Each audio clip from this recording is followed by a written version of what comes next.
Welcome everybody. I have a very special guest tonight. This is Neel Somani of Eclipse. Eclipse is a protocol that essentially deploys rollups. It lets you customize your rollups.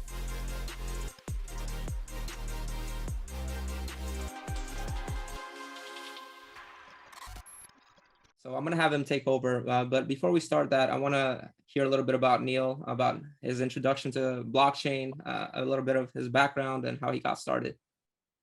Yeah, thanks for that. So my name's Neel, founder of Eclipse.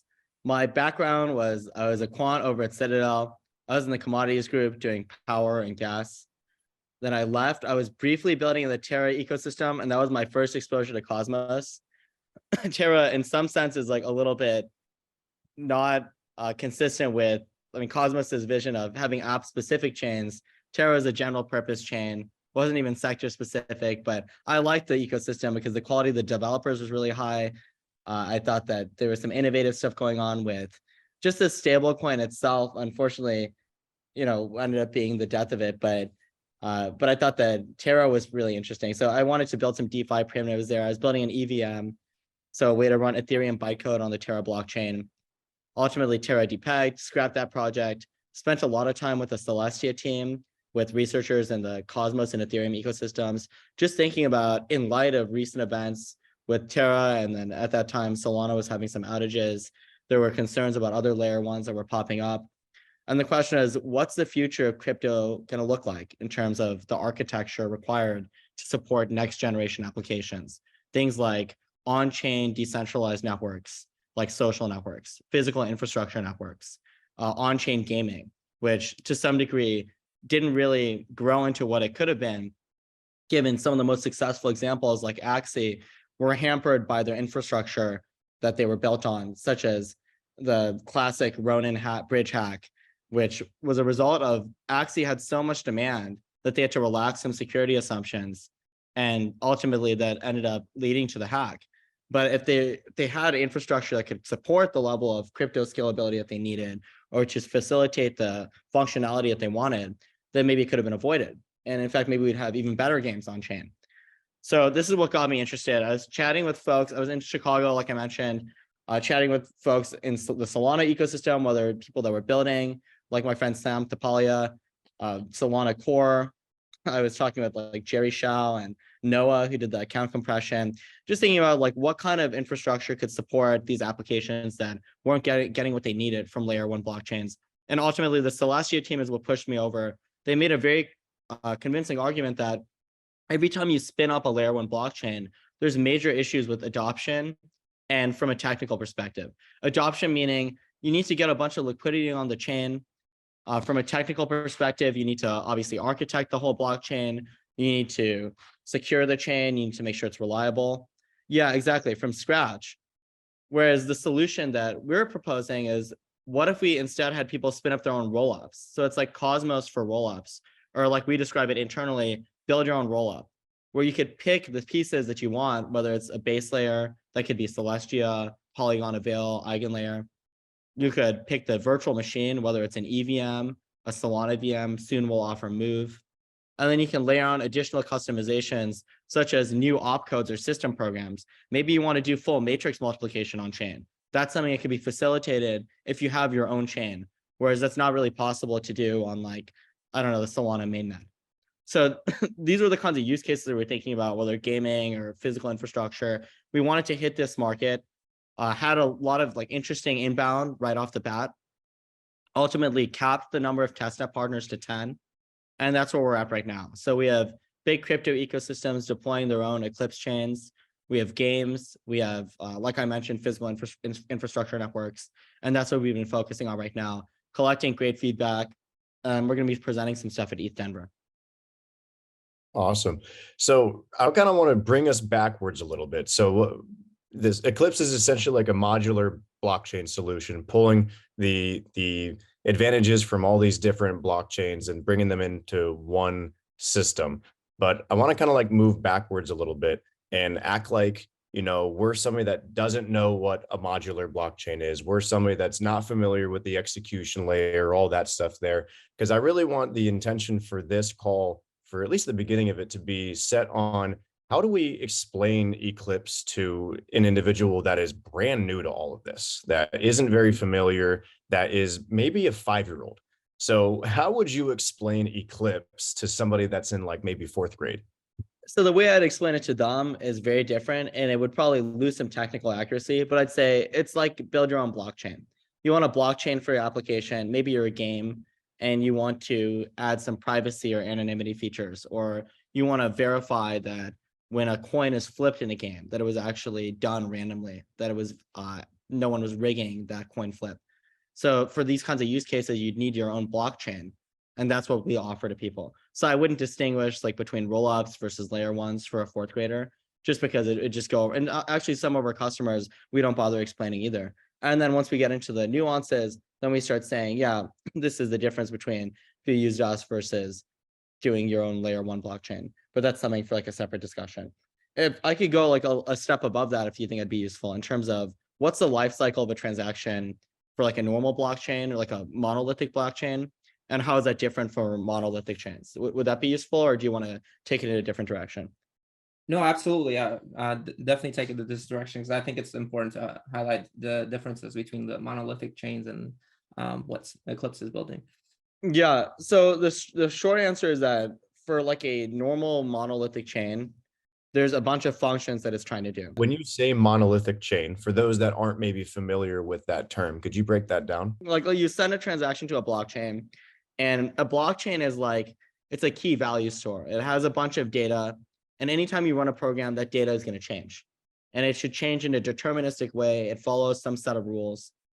So the first thing that happens, you send a transaction to some member of the blockchain, and they compute what should that change be? What's the proposed change?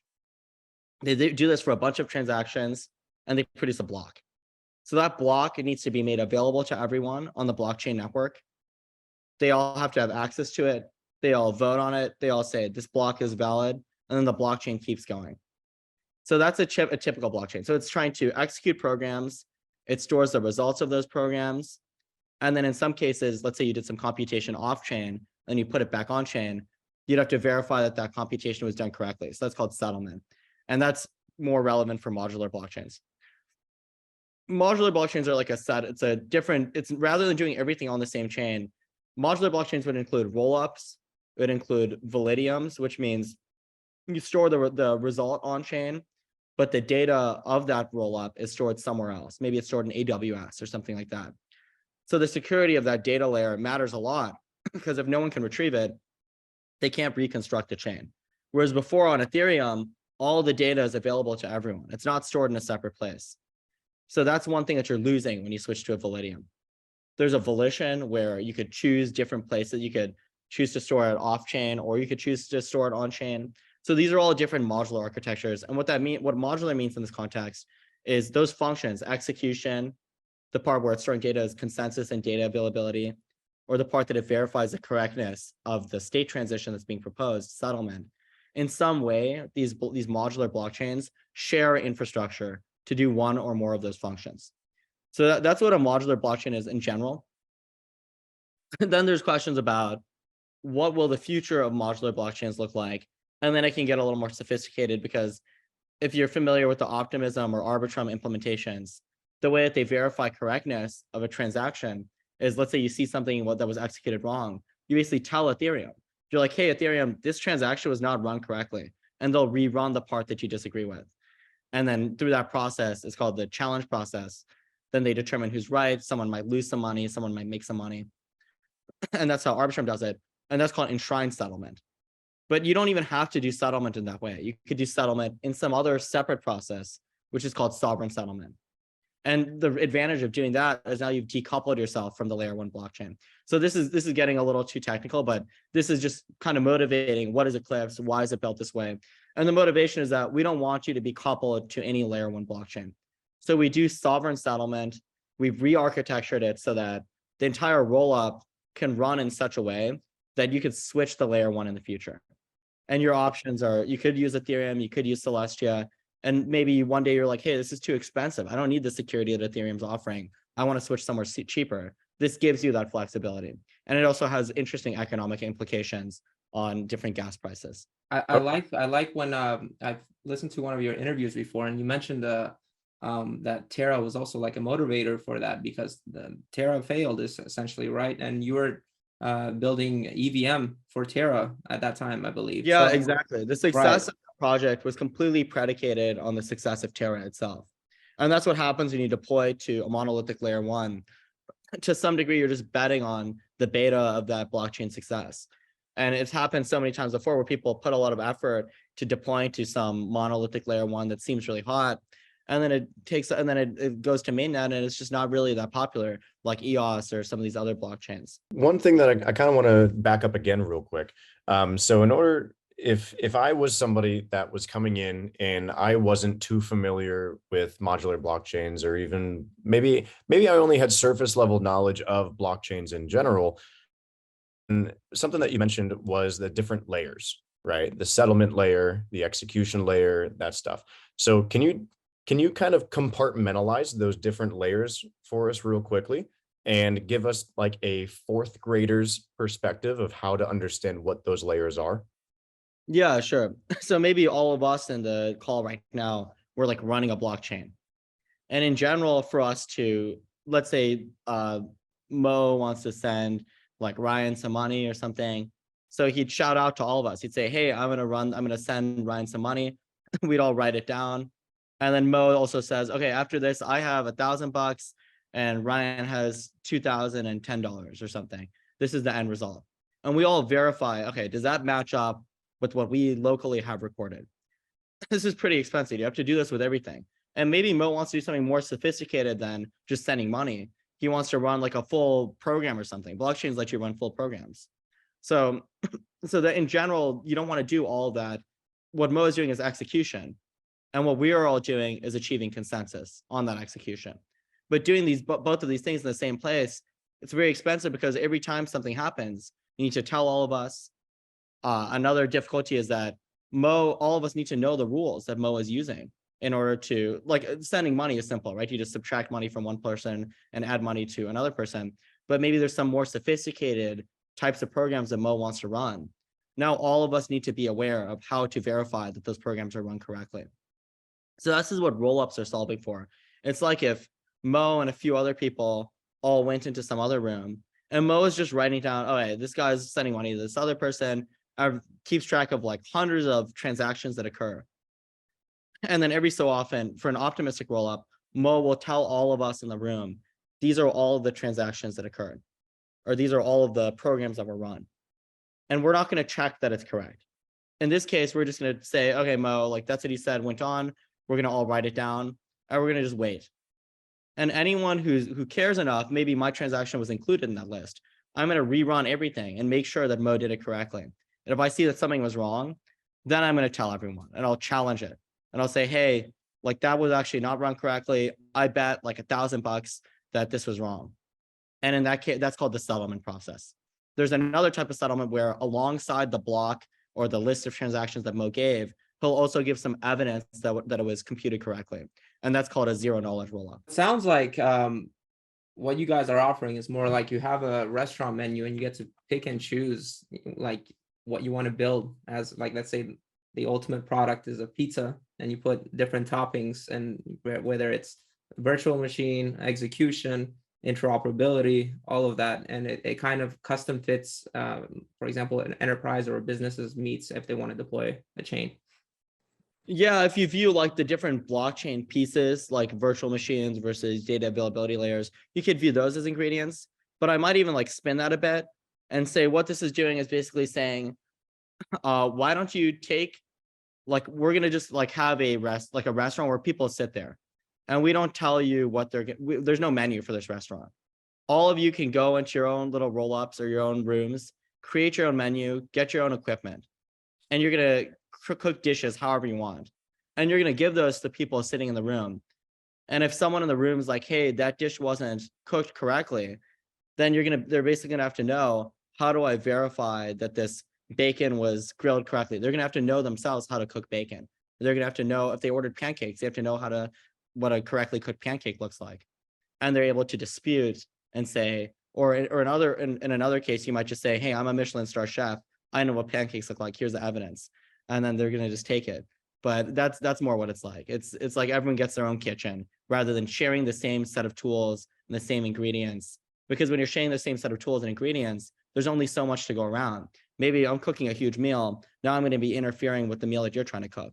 With all of that explained, what made you draw into, for example, Solana for virtual machine, Cosmos, and just in the Celestia, for example, for data availability, right? How did all those come together? Mhm. Yeah, well, the big draw to Cosmos and Celestia is just because this is the ultimate Cosmos vision, which is that Cosmos at the beginning had layer one blockchains, and they had this vision. I can't remember, Zaki called it something, but it was an idea where everything could be a roll-up and share these base layers. But it just wasn't possible until Mustafa invented data availability sampling. So once Celestia was invented, and now that it's almost to mainnet, now we can finally support this vision of what Cosmos was supposed to be. So that's the reason why we pick Cosmos. It's just an ideological alignment between what Cosmos wants to be and what we're building. And then as far as why we picked the Solana virtual machine, so like a popular misconception is that we only run Solana programs. But by using that virtual machine, we can actually run Ethereum programs, we can run Solana programs, we can run Move programs in the future. So we support all these different bytecodes. You could write in Solidity if you wanted to, and you can still run that on Eclipse.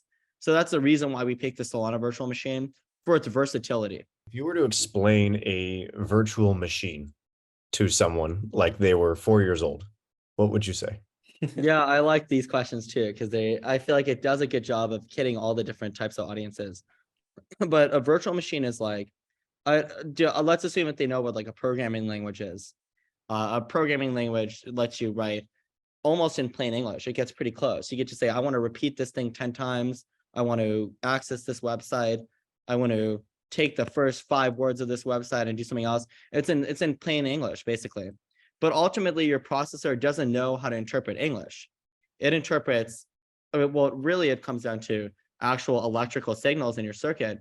But at one level higher of abstraction, it's ones and zeros. And a level above that is assembly.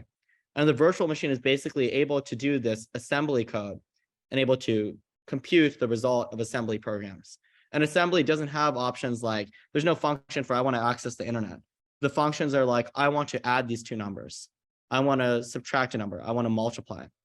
I want to store like this result. I want to delete it. I want to move this thing.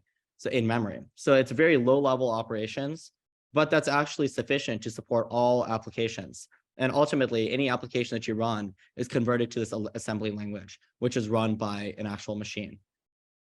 Okay, so I'm just gonna kind of go back through that with some of the knowledge that I have as well. So basically, when Neel says programming languages, he's meaning like Python, C++, Rust, Solidity, all these different types of programming languages, which are really just ways for us to be able to type out, binary code, zeros and ones, in an efficient way that's actually easy for us to read and write. But the problem is that computers can't actually read that code in English. That's, we can call it English, right? Python and all that stuff. Computers can't read that. So essentially what has to happen is that code has to go through, I think it's called a compiler, right, Neel? Yep, that's right. Yep. Ultimately, it always goes through some compiler. Yeah. It goes through, that code gets fed into a compiler, and then that compiler translates that into binary code so that the machine can actually read it. So during this process, where does the virtual machine come in? So when you write a Solidity program or you write a Rust program for Solana, when you deploy a smart contract, it actually converts it to those ones and zeros. And that's what's being deployed to the blockchain. And then when your blockchain, when you say, I want to run this program, the blockchain has that virtual machine built into it. And it's able to say, oh, what's the program you want? This one? Let's see what ones and zeros it wants me to run. It's on the block, for Solidity, I think at the first operations are always it loads loads a few values, and it's pretty predictable at the beginning, and then it becomes program specific logic. Okay, cool. So the virtual machine is just one modular piece of the whole system, right? Yeah, the virtual machine is the part that runs programs. Yeah. That's the part that runs the programs. And then there's the part that, is that the executing layer? Yeah, I would say the virtual machine is a part of the execution layer. And then the execution layer might also like encompass the part that receives the transaction. Like you need to tell it, I want to run this program. So the execution layer receives it. It says, okay, let's check that that Ryan actually signed the transaction correctly. So it'll make sure that you actually like cryptographically wanted to run that program. It'll check to make sure that enough money was paid. It'll check all those basic things. And then it will feed it into the virtual machine and actually run that program and compute the result. Okay. So let's envision like a transaction as like a oh man, how could I make something up here that could be easy to depict in someone's brain? Let's say that there is a we're dripping through filters, like it's water dripping through filters. And the bottom filter, if that water droplet is a transaction, we'll call it. Okay. So now there's multiple layers that we have to go down to. And then the settlement layer, that would be the bottom one, right? Where I would say like, so the top of the filter is the execution layer and Okay. transactions are fed in there. And the first like sieve, I don't know how to pronounce it. The first like filter is just straight verification of the metadata of the transaction. Did Ryan ask to run this? Let's cryptographically verify that. Is there enough money being paid here? Or is it for Ethereum, they have other verifications such as the chain ID, which actually is a part of the signature. Like all these verifications. And anything that doesn't meet that, just throw it out immediately. And now let's say it gets to the next step. Now we'll feed it into this virtual machine and it'll spit out a result. It'll say, okay, this is everything that's changed in the blockchain.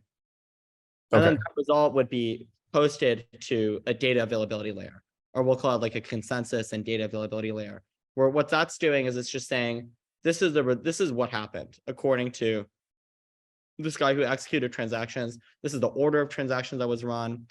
This is because maybe like I fed in one, then another transaction was fed in. So that order matters, right? Because obviously if I like send you all my money, then I can't go and send someone else money later. Or if someone sends me money later than that, then you can't just reorder transactions. The order matters. So this data availability layer maintains that order. And the settlement layer is just completely separate to think about. It could be a part of the data availability layer or it could not. And that was that distinction I was getting into at the beginning, whether you enshrine the DA layer, DA is data availability, or whether you do it in a sovereign way. Okay. And what's the difference between the two? The main difference is that if you do it in an enshrined way, so if you enshrine Ethereum and you tie your blockchain to that, then you can't leave Ethereum. You're always stuck on Ethereum. The second difference is cost. So as a result of being on Ethereum, periodically you must basically communicate with the settlement layer. The cost of disputes is higher. It's just more expensive because everything's being facilitated by Ethereum. So that's a second difference. But a third thing which is kind of nice is that you get some greater level of like censorship resistance. There's two types of censorship. Someone could stop you from accessing your funds, or they could steal your funds. So by putting this sort of like logic to determine what's correct on Ethereum, the settlement logic, someone can always just communicate directly with that contract. Of course, it might be very expensive for them, but they could theoretically, even if your entire blockchain goes down or does something weird, there's no separate settlement layer that has to be compromised. It's all running on Ethereum, and we know that Ethereum works. So that's the advantage of enshrining Ethereum. You benefit from tightly coupling with Ethereum security, and you get all the benefits that confers. Okay, cool. So I think that's an important thing for everybody to visualize in their mind is the difference in the different layers and how it's important that you go through in an order with layers so that you can go through all of those different processes. So now Eclipse is basically taking all those different layers and allowing you to use layers from different blockchains to come together to create one unified system. And this is important because, and correct me if I'm wrong, this allows you to be able to, be dynamic with your blockchain solution, right? So like, let's say you're currently using the Solana virtual machine for the execution layer, and a better virtual machine comes out later. Will you be able to easily swap that out to switch it to a new solution? And how would that affect the whole decentralized application in total? Yeah. Swapping the virtual machine is certainly more involved because you'd have to rewrite all of your smart contracts and deploy it to the new virtual machine. But swapping the base layer is a lot easier to conceptualize. Maybe you're running on Ethereum and you're paying a bunch of money for that security. And then one day you're like, none of our users are really holding that much money on our blockchain. They're not transacting that much. So we don't need that same level of security that Ethereum's providing. We could save like thousands or millions of dollars by switching to something like Celestia or Polygon or something else. So now you could swap out that piece and replace it with something else. Or maybe you have additional customizations that you want. Maybe you want to charge gas in your native token. So you're like the Bored Ape community, you want to charge gas in Ape. Now that's possible. And you've created a new source of value for your Ape token. We talked about virtual machine. Can we break down data availability aspect of it real quick? Yeah. So let's go back to like the analogy where we're all in a room and then Mo is doing some transactions off on his own. Every so often he tells it to all of us in the room, tells us this is what I ran, it's the result. And then we basically rely on people who care about what Mo did to rerun and challenge it. And they need to be able to say like, hey, this transaction was run incorrectly. Now, what if Mo just doesn't give them the data they need in order to do that challenge? That's a huge issue because that's an assumption we're relying on, that he's going to give that data and that they're going to be able to determine what transaction or what part of the program was run incorrectly. So that function is called data availability. Another example of like a data withholding attack. So that's like a data withholding attack. They didn't give the block of data that's needed in order to satisfy some of the assumptions of the blockchain. A simpler example is if you're on proof of work or maybe a proof of stake chain, what if the majority of the network is malicious? So like 60% of Solana becomes malicious. The leaders like, I'm going to start doing some malicious stuff. So they're going to propose a change. They're going to say, this is a list of transactions. This is what I did, but they don't tell anyone the list of transactions. Then all the honest people are going to be like, what the heck? That's not right. We're going to ignore that because we're not going to pretend like something's true if we didn't see what that list of transactions was. All the dishonest people are going to say, looks good to me, let's keep going.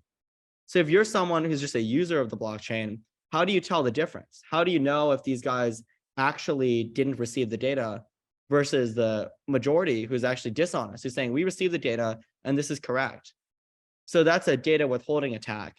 And in order to make it so the light clients or the users of the blockchain can identify that that's what's going on, that's the purpose of data availability sampling or these KZG commitments, which are zero knowledge data availability proofs. It's a bunch of different ways to provide data availability proofs, but that's the purpose of data availability. It's to ensure that data is available in order for the purpose of voting or settlement or one of these processes that's essential for the security of the network. Awesome. And just to kind of like tie that in. So like the example that he's talking about with like Mo validating a transaction, that example is being brought up because of like Mo and me and Nico and Neel and Yoni in that example, we're all nodes on a blockchain, right? So that's his way of going about in trying to make that seem very elementary. So because that's how nodes are all working together to make sure that there's the available data so that they can come to consensus on everything there. Cool. So now the next question I wanted to ask personally was, do you see any downsides to somebody utilizing a modular blockchain instead of using one full system just with one complete stack with a single blockchain? Well, I'd still argue that like for a monolithic chain, like let's say Aptos, maybe so let me just like answer the question like more directly. So the answer is yes. Like if you're a small NFT project, you should basically be where most of the money lives. And most of the money right now is on these monolithic blockchains. So you should just be directly on the Solana layer 1. I don't know how much NFT activity is happening on Aptos, but that's like an example of the kind of application that should best live where everything else is living. Another example might be a DeFi protocol that requires a bunch of composition with a bunch of existing protocols that are deployed to the chain. But I guess the reason why I was going to start with like this nuance is that basically is the property that's desirable there is that all the money is on the same chain and all the applications are on the same chain. But there's no reason why that monolithic blockchain couldn't have been a single rollup, such as what Arbitrum has. On Arbitrum, everything lives together. Unlike Eclipse, for Eclipse, we'll put people on their own blockchains. And those downsides that I mentioned most starkly apply to Eclipse's architecture. Like for Eclipse, it's really good for like games, for example. Games don't really require too much composition. Sometimes users aren't even directly using their wallets. It's like custodial, a lot of transaction volume. It's good for physical infrastructure. Like Helium had their own layer 1 blockchain. Made a lot of sense. But of course, it was a huge hassle for them to maintain. So they moved to Solana. They lost a lot of functionality in the process. So these types of use cases make a lot of sense. And stuff that doesn't make so much sense for an Eclipse type app specific rollup architecture is these NFT examples that I'm giving. But my point is that there's not really a downside to a monolithic chain becoming a modular rollup as long as all those applications still live on the same rollup, such as what Arbitrum does. So it sounds like for various DeFi protocols, I guess the biggest issue would be the fragmentation and the lack of composability, just like you said with Arbitrum, for example, with so many of them working together. Or here, it fits better, for example, like you said, building a game and whatnot. So, so in regards to those issues, how is things like interoperability, like IBC or Hyperlane? Like, do you see them solving these fragmentation issues, or do you see them getting more composable over time, which means for everyone, it just means them being able to interact with other chains seamlessly? Yeah, well, we were like the first to implement IBC for rollups. We implemented IBC for the Solana VM, and that's actually why we got a grant from the Solana VM, from the Solana Foundation. And IBC is always improving. Now they have stuff like I think in the future they'll have atomic composition between like blocks on different chains through IBC, the interchain security, which we're going to be doing for some of our testnet deployments. So that stuff's really interesting. Hyperlane is like a little bit of a different use case. So IBC is trust minimized bridging. So let's say you bridge to a non-Eclipse chain using IBC. You're going to have to wait a challenge period, assuming you're using an optimistic rollup for Eclipse, meaning you have to wait that 1 week for anyone to dispute it. That's not that great for composition, but Hyperlane lets you just do it in one block. Immediately, you can move your money somewhere else. That's like what Layer 0 provides. So yeah, I think that interoperability, especially in like a rollup centric world, has not been fully solved.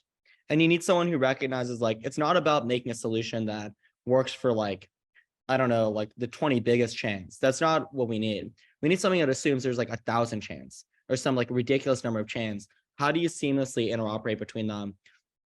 And one thing to note is that right now we think of bridging as something that's like separate, bolted onto the side of a blockchain, whereas this might just be something that blockchains should natively do. And that's what IBC does with this interoperability protocol. It's just something that your blockchain has to implement. Got it. So you're more towards, having like that part of that bridging part being equipped into these blockchains. Now, I want to touch back a little bit because you mentioned optimistic rollups and also ZK rollups. Can you briefly break down the differences between them? And like Ryan said, explain them like a 5-year-old real quick. And then after that, we can go over to what IBC is and interoperability and what that means for different chains. Yeah, so optimistic versus ZK, similar to what we were doing with the Mo analogy. So Mo presents a bunch of transactions and he says, this is what happened. And then the burden is on everyone else, and they have to be the ones to challenge that. So in that sense, it's optimistic. It's true until it's proven otherwise, and someone has to prove it as false. Whereas a zero knowledge rollup provides that zero knowledge proof or some evidence alongside the transactions. So that's the key difference. And as far as like a engineering standpoint, the zero knowledge rollups aren't quite there yet. We have a zero knowledge proof of concept for the Solana VM, also called a Berkeley packet filter. We use RISC-0 for that, and that received a lot of attention. But the tech, it'll still take a while before it's at the same like level of throughput, and until it can be used in production compared to an optimistic rollup. So now I wanted to bring up something that I heard you say on a previous podcast, which was you're calling Eclipse like Solana virtual machine rollup as a service. That was early branding. That's been the messaging has been simplified a bit. Okay, so can you kind of break that down for us? Yeah, so the reasoning behind that phrasing was, one, we use a Solana virtual machine. So that was the thinking there. And then roll up as a service evokes connotations of like software as a service or other things as a service. So in the same way that we provide roll-ups for folks, other people might provide other types of software. So that's the high level on what motivated that. But now we typically just say it's build your own roll-up. Easier for people to understand. It's not really a service. So that's another difference. And we don't just only support the Solana virtual machine, we support other VMs too. So it removes a lot of those details that aren't quite accurate for how Eclipse looks today. So that's actually cool because you guys are kind of like front running in terms of the development when it comes to being, I think, the first right now to implement the Solana VM onto a rollup. So it's very difficult. Can you explain actually the challenges it took on the difficulties of like deploying such tech? Because I feel like nobody really understands like the significant value this brings, in Cosmos in general, especially now we're in a market where rollups are trending everywhere, right? Yeah, I mean the value is that now we've taken one of the fastest blockchains around, pretty much the fastest blockchain, and we've given it to developers directly. They get all the throughput for themselves. They can customize it. They get maximum power in order to support whatever application they theoretically want to support on chain. It's like, this is what the end state of blockchains looks like. So that's the significance of it. As far as the challenges, I mean, the main challenge is that the Solana state is just not in a Merkle tree. So because of that, I mean, it's not worth going too much into the technical details, but that imposes many challenges on how you can properly do these fraud proofs, how you can do IBC messages. Everything becomes a little wonky when you remove this typically standard element of blockchains. And this brings me into like a question on this, as for example, Solana being one of the fastest chains had, many moments of downtime, right? With Eclipse, you basically get to use its virtual machine for fast execution, and you don't have to worry, for example, if Solana has a downtime. That's not something that you guys get affected by, or a chain that built on Eclipse. Yeah, that's the big advantage of being on a roll up. It's like your execution's not dependent on the uptime of the underlying base layer. Of course, eventually you need to post those results to a base layer. And during that time, anything that's computed could theoretically be rolled back if you have a dishonest sequencer or executor. But yeah, it definitely mitigates like the immediate reliability concerns that face someone who's running on a layer one. So when it comes to some attack vectors or centralization issues, like does Eclipse face anything of that instance? Whether like, do you need a lot of people, like nodes, validators to run it, or is it centralized, meaning by one deployment? How does that all work? The first thing is whether transactions can be reordered, or whether they could be removed or inserted in history if they never happen. So the cost of doing that is how we define security. There's some dollar value that's associated with reordering history. And whatever that price is, you want that to be as high as possible.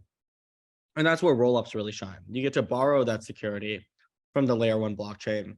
As long as the layer one is not reorganized, as a rollup, you're not going to be reorganized either. So that's the first thing. But as far as other threat models or threat concerns, there's censorship. Or in general, like for trust in general, you can think of it as, can I always access my money? And can people steal my money? So on the second part, people cannot steal your money directly with Eclipse or with any rollup, because you're relying on this separate settlement layer, which is an honest minority methodology. If you use like an honest majority chain as your settlement layer, then they could theoretically steal your funds. That's why we constructed every part of Eclipse so that it never makes that honest majority assumption, so that you're never saying like, oh, if this chain gets overtaken, I'm screwed. So that's the first node. As far as like freezing your funds or preventing you from accessing them, that's censorship. And that's a concern for all centralized sequencers. So like ZK rollups, optimistic rollups. If you only have one person who's executing, what if I just like receive transactions and I just ignore them? That's possible, right?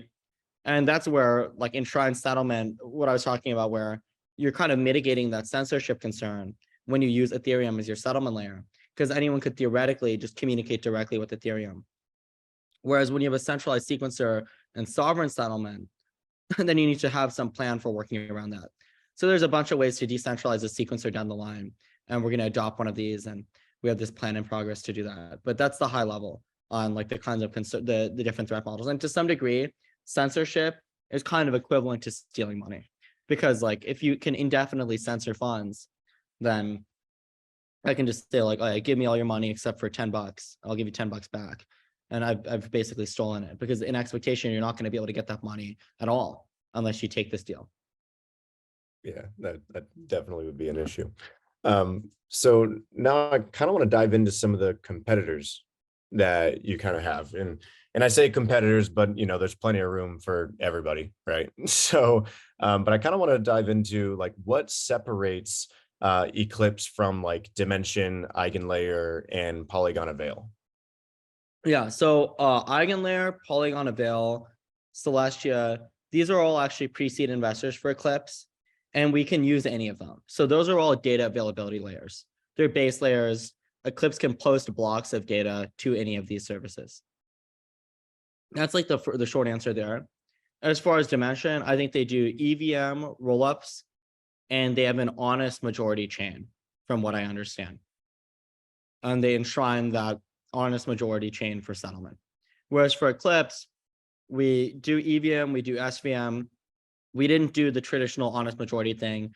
We re-architectured it so that at any point, any honest participant could fix the entire state of Eclipse. So we keep the whole thing honest minority.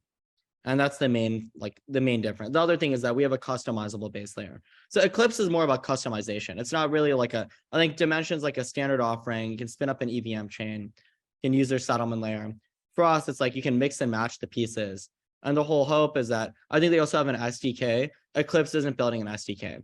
It's like a one-shot deployment. Like you click a little button on a CLI. Right now, like that's how we do it internally at Eclipse. And we don't have an intention of letting people like starting to hack at it and do whatever they want. That's not really the thinking. It's more like there's some standard set of customizations which is most compelling to users, and those are the customizations that we want to offer. Okay. Now you mentioned honest minority. Can you kind of break that down a little bit for us? Yeah, it's about whether. So here's like different trust assumptions. One is the weakest trust assumption, which is 1 of n. You have n people in a room, and as long as one of them is behaving honestly, the system will continue to function securely, and it will continue to be live. So that's a 1 of n assumption. Then honest minority is just anything less than 50%. So sometimes it's called m of n. You need some subset of the people to be honest in order to have some reasonable like guarantee on correctness.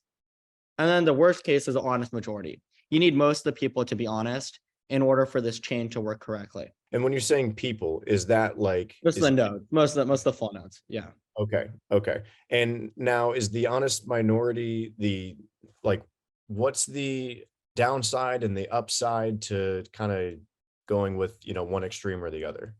Yeah, I mean the downside is it's just more sophisticated to implement. Like, it's just harder to build an honest minority chain, because you have to circulate these proofs around. That's the way that it works. One example of like how you could implement an honest minority methodology is I'm a user of a blockchain. I ask, all right, what's the current state of things? What's the last valid thing that occurred? And Ryan, you might send me like, hey, here's some representation of the last valid state called the state root. I'm just going to tell that to everyone I know. I'm going to say, hey guys, is this state root correct? And if any of them is like, hey, that's not right, here's some evidence why, then obviously I would know, okay, Ryan lied to me. I'm not going to listen to him anymore, and I'm going to roll back. And that's how I'm going to determine the correct state of things. So I've basically reduced it to any of the people I talk to needs to be honest. Whereas before, it's just the first person I talked to needed to be honest. Gotcha. Okay, that makes sense. And so as we all know, crypto kind of goes through narratives, right? We've had the, the AI narrative. We have the layer one narrative. We've had the liquid staking narrative, to where these coins will like jump in price when, the narratives kind of flow in that direction. Now, do you see there one day being a, modular blockchain narrative that could then bleed into, a potential investment strategy in the future? And if you do, how far out from that do you think we would really be? So I think the modular blockchain narrative already exists. It's just that none of the products are live. So there's no way to see that reflected in the market. But once Celestia launches their mainnet, it's going to be a huge deal for all of crypto. It's like both before Celestia and after. And it's literally that pivotal the moment, in the sense that the moment you have an honest minority data availability layer, that's when you can open the floodgates and start supporting literally hundreds of rollups. And that it's going to completely change the way that a lot of these like different monolithic layer ones are priced. So you see it as like an actual, like, BC situation. Yeah, we're in the BC era. Yeah. We're in the BC area before Celestia. So it sounds like a natural progression and evolution into the blockchain infrastructure and ecosystem in general, because we started as a monolithic chain with Ethereum layer one, right? And then we had competing layer ones that promised to be faster and just as secure. Obviously, some weren't. And then we started having the app chain thesis with Cosmos and Polkadot, whatnot. And now it seems like the modular chains, modularity in general, seems to be an evolution of that, to have a bit more customization, a bit more reliability, and just more decentralization in terms of what you choose in customizing your chain. How far is Eclipse for doing a full launch, and does it depend on, for example, the data availability of Celestia at the moment before it launches, or are you guys planning to use something else? Yeah, it depends on the data availability of someone. So someone has to launch a DA solution. We could theoretically use something like StarkX's solution, or we could use EigenDA. I don't know if it's live right now, but we've definitely implemented a lot of these. So that's the short answer in terms of what would be blocking potentially.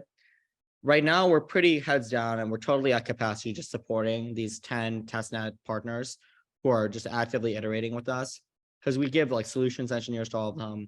We feed back their feedback back to our core engineering. We iterate on the product from there. So we're not really like trying to launch mainnet until this process is finalized, until we feel like, all right, this thing is good enough to take from 0 to 1 and move it to 1 to n. So that's how we're thinking about it right now.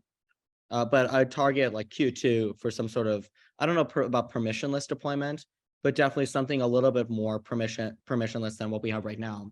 Whereas right now you have to like directly reach out to the Eclipse team. But we do inbound, we have warm outreach. We don't really do cold outreach. Maybe it'd be, we'd start pouring the gasoline in a little bit next quarter and expanding a little more aggressively to duplicate some of the use cases that we've started seeing. Going back to what you said before, when it really depends on somebody building something to really jumpstart the narrative, right? And you can roll that back to Ethereum, for example, where DeFi started in 2020 with Uniswap, Aave, and all the blue chips, and then gaming, right, when Axie Infinity launched. So it sounds like you're doing an approach of having these like 10 companies or projects building on you, making sure that they have good products and launching right to kind of kickstart this trend and this evolution of the blockchain technology in general. And it's almost similar to what Cosmos Hub is doing with their interchain security, where they're working with few chains that are going to be onboarding with security on that. And I wanted to compare a little bit about like what is the advantage of deploying an app chain right now versus a rollup? Yeah, I mean, I think right now there just isn't anyone offering rollups as a service in a like permissionless live way. We're pretty much the closest ones there, and even we're like fairly permissioned at this point. So that's the real disadvantage, that it's just not possible to deploy a rollup. But in the long run, anything that's an app chain should probably be an app rollup. There's basically no downside. They benefit from shared security. They have less to worry about. They can iterate on the execution layer more. It's less likely to go down. There's like infinite up. I mean, you don't have to bootstrap a validator set. It's like hard to understate the benefits of being a rollup as opposed to being a layer one blockchain. All right, and then we'll wrap it up soon. I wanted to mention one cool thing about Cosmos that's going on right now, and I'm sure you've heard of it, Babylon, right? Babylon is kind of introducing Bitcoin security in a way to Cosmos. Would that be a way where you guys would implement it somehow as well? Most likely the way we do it is through our like layer one partners. So like Celestia could post their state roots to Bitcoin using Babylon. We did a podcast with David Say and Shriram at Eigenlayer, and people like will often message me. They're like, that was the best podcast they ever heard, but it wasn't recorded, so it's not accessible anymore. But yeah, that we might do another one with him sometime. Absolutely, would love to hear about that. Cool. And then, for some final words, like, where do you see Eclipse going in the future? What are you most excited about in this space? And what do you see beyond that? Yeah, I'm really excited about gaming and physical infrastructure right now. So that's like physical infrastructure is like Helium, Hivemapper, React. Gaming is obviously just getting these Web2 behemoths to incorporate crypto in some non-trivial way. I don't want to see any more like NFT marketplaces. Those are fine, but really using crypto in a more like native way that actually creates new game mechanics, similar to the advent of free-to-play in Web2 gaming, where free-to-play was controversial at first. People didn't know it was going to work. It was a new mechanic. And as a result, it was like after that controversy, it ended up being vindicated as a success, and it was wildly successful. But we want to see something similar to that for crypto game mechanics, something maybe related to streaming micropayments, something related to like anonymity or privacy features. Things like that are really interesting to me. We spent a lot of time talking with our gaming partners on stuff like that. So that's exciting. Another is just the modular ecosystem as a whole. Like a lot of other modular like infrastructure projects, like assume that there are like 1,000 Eclipse chains out there. What's the missing infrastructure that's needed? So we've had to make proposals to Solana about their wallet infrastructure to support alternate SVM chains. We have modular block explorers such as Modular Cloud, who raised a great round led by NFX. There's I'm trying to think of like other great example. Skip protocol is pretty interesting. And that, so we haven't really expanded into DeFi as much because there's like concerns around liquidity fragmentation. Doesn't make a ton of sense for smaller protocols, but a large enough protocol could demand its own app chain. And if they had their own app chain, then you could stake like an MEV auction in front. They could recapture those arbitrage opportunities for their token holders. So those are things I'm excited about. Excited about presenting at ETH Denver. Excited about supporting the next wave or the next class of testnet partners for Eclipse. And yeah, I think that's pretty much the next steps for us. We haven't really announced any of our partnerships publicly, so that's going to be exciting. We're preparing blog posts and things like that to do deep dives into their architectures. You think you can leak one of them to us now?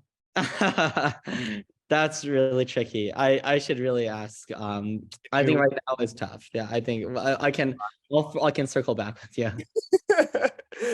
You can't do like a a Schmikey or something like that if it's Nike. There's yeah, man, I was gonna try to hint at it, but I don't, it's just too obvious. It's it'll be announced shortly. So Okay, I tried. Well, cool. So before we wrap up real quick, I want to real quickly, Neel, give you the opportunity to, let everybody know where they can find you and more about Eclipse online. yeah, so the number one place is our Twitter. It's EclipseFND, or at EclipseFND on Twitter. You can follow me personally on Twitter, but I often just retweet the Eclipse stuff, but I'm Neel. And then for my last name, instead of Somani, I do Salami. So SALAMI. So Neel Salami on Twitter.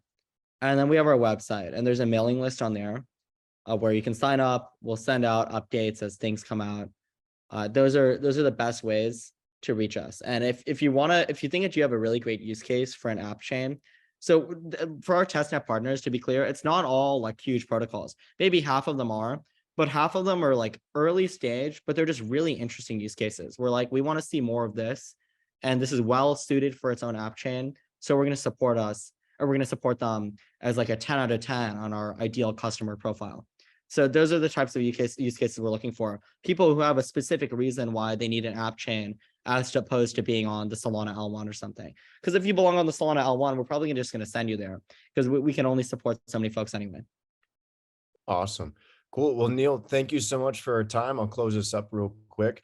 So if anybody watching is interested in learning more about the Blockchain Insight Group community, we have our own Discord community with both a free and paid section. And then we also have a one-to-one mentorship program where we dive into all the details that you may not have fully understood on this call, right? If you fall into that category, we go over teaching everything from the fundamentals of blockchain and cryptocurrency to teaching our ironclad crypto security strategies to our passive income strategies, and even teaching you how to actively trade inside the markets. So if any of that sounds interesting to you, we do have a free training in the description. So go ahead and check us out there.